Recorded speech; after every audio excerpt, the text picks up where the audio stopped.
এয়া চাওক ইয়াতে লিখা আছে নো স্মোকিং এৰিয়া, মানে এইটো চাইডত বা হস্পিটেলৰ ভিতৰত ধূমপান নিষিদ্ধ কৰা হৈছে। তো ইয়াতে কাৰ্বি ভাষা লিখা আছে চাওক, ধুমা কেমং খেকাম খে এবাইকাং। মাই গড, মানে ইমান টান শব্দবিলাক মানে মোৰ মুখৰ পৰা উচ্চাৰণেই হোৱা নাই। হে গাইজ, আসসালামু আলাইকুম, welcome back to my channel. Guys বৰ্তমান বাজিছে ৰাতি 10টা আৰু মই আছোঁ DMCHত, অৰ্থাৎ ডিফু মেডিকেল কলেজ এণ্ড হস্পিটেলত। তো যিহেতু মই ইয়াতে আহিছোঁ, ভাবিছোঁ আপোনালোককো ইয়াৰ অলপ হস্পিটেলখন দেখাওঁ। আৰু ময়ো ডিফু আৰু কোনোদিন অহা নাই, আজি মানে ফাৰ্ষ্ট টাইম আহিছোঁ।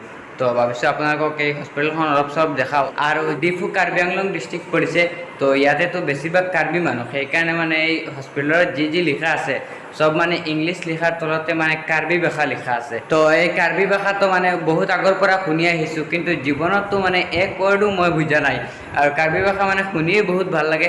তো যিহেতু ইয়াতে মানে ইংলিছ লিখাৰ তলতে কাৰ্বি ভাষা লিখা আছে, তো অলপ হ'লেওতো বুজিম। তো ইয়াৰ পৰা চাই ভাবিছোঁ যে ময়ো অলপ শিকিম আৰু আপোনালোককো অলপ শিকাবলৈ চেষ্টা কৰিম। তো এতিয়া বলক বেছি দিনৰ কৰি ভিডিঅ'টো আৰম্ভ কৰোঁ। তো এতিয়া প্ৰথমে আপোনালোকক অলপ হস্পিটেলখন দেখাই লওঁ। তো ইফালেদি আপোনালোকে দেখিব পাৰিছে, ইফালে ধুনীয়াকৈ ফুলদানিটো আছে।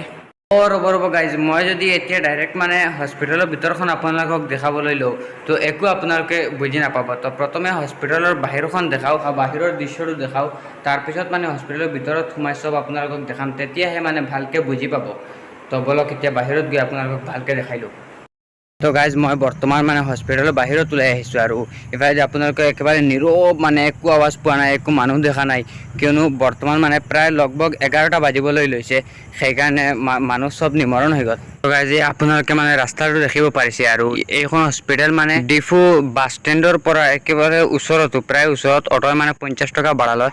তো ইফালে আহি ইয়াতে এখন গেট আপোনালোকে দেখিব পাৰিছে। তো এই গেটেৰে সোমাই আপোনালোকে একেবাৰে এই ফ্ৰণ্টত দেখা পাইছে ডাঙৰকৈ হস্পিটেলখন, আৰু মেইন গেট আপোনালোকক দেখাই আছোঁ, চাই থাকক ব্লগটো।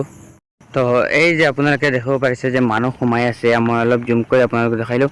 এইখন হৈছে মেইন গেট, আৰু ইফালেদি মানে ইফালেও যাব পাৰে, কাৰণ ইফালেদি বেলেগ বিল্ডিং আছে, পুৰা ডাঙৰ হস্পিটেলটো, ইফালেদি বেলেগ বিল্ডিং আছে, ইফালেদি মানুহ যাব পাৰে, আৰু মেইন গেট হৈছে এইখন। তো মই এতিয়া মেইন গেটেদি ভিতৰত সোমাম, সবাই আপোনালোকক ভালকৈ দেখাম। ৰ'ব গাইজ, মই ভিতৰত সোমোৱাৰ আগতে আপোনালোকক এটা কথা কৈ লওঁ যে ডিফু ৰেলৱে ষ্টেচনখন একেবাৰে ওচৰত, ইয়াৰ পৰা অলপ দূৰ, মানে ইয়াৰ পৰা বাছ ষ্টেণ্ড যিমান দূৰ, ইয়াৰ পৰা ৰেলৱে ষ্টেচন সিমান দূৰ। যিহেতু মই ডিফুত ফাৰ্ষ্ট টাইম আহিছোঁ, তো ইয়াতে মই যি দেখোঁ আপোনালোকক দেখাব লাগিব। তো সেইকাৰণে মই মানে অহাকালি পূৰা চেষ্টা কৰিম যে ৰেলৱে ষ্টেচন গৈ আপোনালোকক এটা ব্লগ কৰি দেখাবলৈ। তো মোৰ চেনেলটো ছাবস্ক্ৰাইব কৰি ৰাখি দিব, তেতিয়াহ'লে সেই ব্লগটো সোনকালে পাই যাব। তো এতিয়া ব্লগ হস্পিটেলৰ ভিতৰত সোমাই আপোনালোকক ভালকৈ দেখাওঁ। আৰু ইফালেদি ভিতৰত সোমায়ো আপোনালোকে দেখিব পাৰিব, ইয়াতে আছে মানে কাউণ্টাৰ, আৰু কাউণ্টাৰৰ পৰা ইফালে আহি আপোনালোকে দেখিব পাৰিছে ইয়াতে ATM আছে। ইয়াত চাওক, ইয়াৰ পৰা টকা উঠাব পাৰে। আৰু হস্পিটেলত আপোনালোকক আৰু কি দেখাম, হস্পিটেলতো কি থাকে এইবিলাকো আপোনালোকে নিশ্চয় জানেই। আৰু এতিয়া মানে ইয়াতে আপোনালোকক বেছি একো নেদেখাই, মানে ডাইৰেক্টলি আপোনালোকক এই কাৰ্বি ভাষাবিলাক দেখাওঁ আৰু অলপ শিকাওঁ। মই কি শিকাম গাইজ, ময়ো শিকিব লাগিব। প্ৰথমতে এয়া চাওক, খালি আপোনালোকে নাহাঁহিব, মই মানে পঢ়াৰ আগতে মোৰ হাঁহি উঠিছে। এয়া চাওক, ইয়াতে কি লিখা আছে, কিপ দ্য হস্পিটেল ক্লিন। এইটোতো আপোনালোকে নিশ্চয় বুজি পাইছে যে হস্পিটেল আপোনালোকে পৰিষ্কাৰ পৰিচ্ছন্ন ৰাখিব লাগে। তো এইটো হৈছে কাৰ্বি ভাষা। চাওক, হস্পিটাল পাংটিৰ ইকবেট নন। দেখিছেনে আপোনালোকে? তো এইটোৰ অৰ্থ হ'ল হস্পিটাল পৰিচ্ছন্ন ৰাখোন। এইটো আপোনালোকে নোট কৰি ৰাখক, শিকিব। তো এনেকুৱা মই আৰু দেখাম আপোনালোকক, তো চব চাই থাকক, শিকিব। আজি বহুত কিবা কিবি মানে মই শিকাবলৈ চেষ্টা কৰিম। তো এয়া চাওক, ইয়াতে লিখা আছে নো স্মোকিং এৰিয়া, মানে এইটো চাইডত বা হস্পিটেলৰ ভিতৰত ধূমপান নিষিদ্ধ কৰা হৈছে। তো ইয়াতে কাৰ্বি ভাষা লিখা আছে চাওক, ধুমা কেমং খেকাম খে এবাইকাং। মাই গড, মানে ইমান টান শব্দবিলাক মানে মোৰ মুখৰ পৰা উচ্চাৰণেই হোৱা নাই। আপোনালোকে দেখা পাইছে, বাপৰে ইমান টান, তেওঁলোকৰ কাৰণেতো বহুত সহজ হ'ব, আৰু আমাৰ মানে মুখৰ ফালেই নোলায়। তো এতিয়া এয়া চাওক, ইয়াতে কি লিখা আছে, বি এৱাৰ অফ আনন'ন পাৰ্চনছ। এইটোৰ অৰ্থ হৈছে যে অচিনাকি ব্যক্তিৰ প্ৰতি সচেতন হওক। আৰু ইয়াত চাওক, কাৰ্বি ভাষাত কি লিখা আছে, চিনিন এ মনিট পেন চেৰে একটু। মাই গড, এইবিলাক মানে উচ্চাৰণ কৰিব নাজানো। তো ইয়াতে তলততো কি লিখা আছিল আপোনালোকক দেখাইছোঁ। তো এতিয়া ওপৰেদি যাওঁ, দেখোঁ আৰু ওপৰত আৰু কিবা আছে নেকি। আজি চব দেখাম আপোনালোকে ভিডিঅ'টো সম্পূৰ্ণ চাই থাকক। তো এয়া চাওক, ইফালেদি মানে ওপৰত উঠি প্ৰথমতে ইয়াতে লিখা দেখিছোঁ যে ন টবাকু, মানে তো এইটোৰ অৰ্থ হৈছে এইটো গুটকা খোৱা নিষেধ কৰা হৈছে আৰু মানে গুটকা খোৱাৰ কথা কৈছে। তো ইয়াতে কাৰ্বি ভাষা চাওক, দুমা ৰাখি, মানে দুমা আৰু ৰাখি একে শব্দ হয় নেকি। ইয়াতে কি দিছে, দুমাছ দি দিছে ৰাখি এচন ৰিম ইক বেট্ৰি।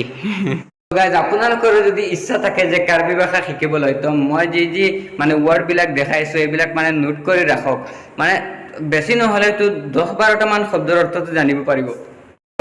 ইয়াতে চাওক আৰু লিখা আছে, কি লিখা আছে ইয়াতে চাওক, ইউজ ডাষ্টবিন।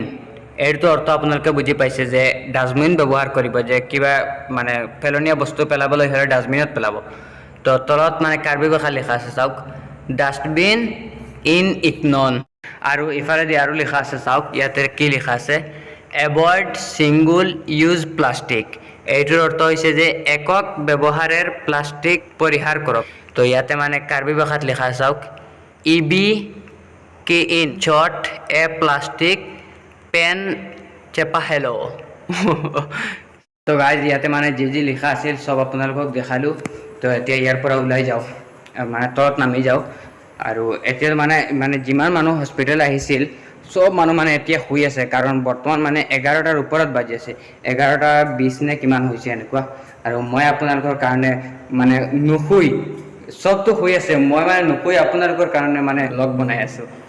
তো গাইজ এতিয়া ভাবিছোঁ যে তলত নগৈ, তলততো অলপ পিছত যাম, এতিয়া ভাবিছোঁ যে আৰু অলপ ওপৰত উঠি মানে চাওঁ আৰু যে হস্পিটেলৰ একেবাৰে ওপৰত কি আছে চাই আহোঁ আৰু আপোনালোককো দেখাই লওঁ। তো এয়া চাওক, মই বৰ্তমান মানে হস্পিটেলৰ পুৰা ওপৰত উঠি আহিছোঁ। আৰু ইফালেদি কি আছে চাওক গাইজ, ইফালেদি আপোনালোকে দেখিব পাৰিছে যে ডাঙৰ ডাঙৰ দুটা টেংকি আছে। আৰু তো ইফালেদি চাওক আৰু কিবা কিবি আছে। আৰু হস্পিটেলৰতো মানে এইখন হৈছে এটা ছাইড, আৰু সিফালে আপোনালোকে দেখিব পাৰিছে যে বেলেগ আৰু এটা ছাইড দেখে। আৰু এয়া বাহিৰৰ দৃশ্যটো চাওক, একেবাৰে মানে নীৰৱ, মানে চবতো শুই আছে, পুৰা নীৰৱ হৈ গ'লে চাওক। তো গাইজ যিহেতু মানে এতিয়া প্ৰায় 12টা বাজিবলৈ লৈছে, তো মই এতিয়া মানে ইমান ওপৰত উঠাটো মানে ঠিক নহ'ব। তো মই এতিয়া ইয়াৰ পৰা নামি যাওঁ। তো গাইজ আপোনালোকে নিশ্চয় দেখা পাইছে, আৰু আজিৰ এই ভিডিঅ'টো একেবাৰে সৰু চিম্পুল ভিডিঅ' আছিল। আপোনালোকক জাষ্ট এটা মেছেজ দিবলৈ লৈছোঁ যে ভাবিছোঁ যে মই যিহেতু ডিফু ফাৰ্ষ্ট টাইম আহিছোঁ আৰু ইয়াতে আহিছোঁ, ভাবিছোঁ আপোনালোকক কিবা নহয় কিবা এটা মেছেজ দিওঁ। তো আশা কৰিছোঁ আপোনালোকৰ ভিডিঅ'টো চাই ভাল লাগিছে। তো যদি ভিডিঅ'টো ভাল লাগিছে লাইক কমেণ্ট শ্বেয়াৰ কৰিব। আৰু আজি কাৰ্বি ভাষা শিকি মানে কেনেকুৱা লাগিছে, আপোনালোকে শিকিব পাৰিছেনে নাই, বা কেনেকুৱা লাগিছে আপোনালোকে নিশ্চয় কমেণ্ট কৰিব। আৰু যদি মোৰ চেনেলত নতুন হয় তেনেহ'লে ছাবস্ক্ৰাইব কৰিবলৈ নাপাহৰিব। তো আজিৰ ভিডিঅ'টো এইখিনি আছিল, আৰু দেখা হ'ব নেক্সট ব্লগত। তো বাই বাই।